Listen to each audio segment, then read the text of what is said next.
You're sabotaging your gym progress. Let me explain.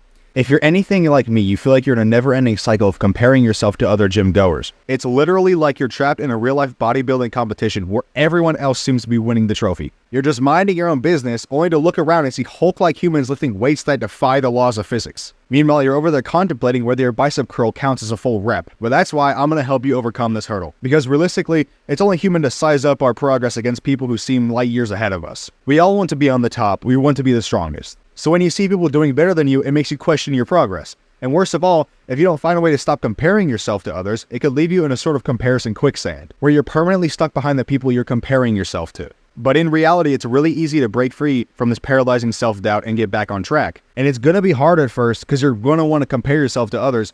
But what you need to do is start documenting your own journey and not watch others. You're in this comparison quicksand because you constantly compare yourself to other people's progress, when in reality, they've had significantly more time to build their muscle mass than you have. Either that or they're on track. The best thing you can do is document your journey and compare yourself to your past self instead of the giant next to you. It sounds stupid, like it's common sense, but in reality, not many people are actually willing to do this, which is why you need to start now. Make sure you write down your progress every single day, take pictures, and see the significant changes in your physique and your strength over time.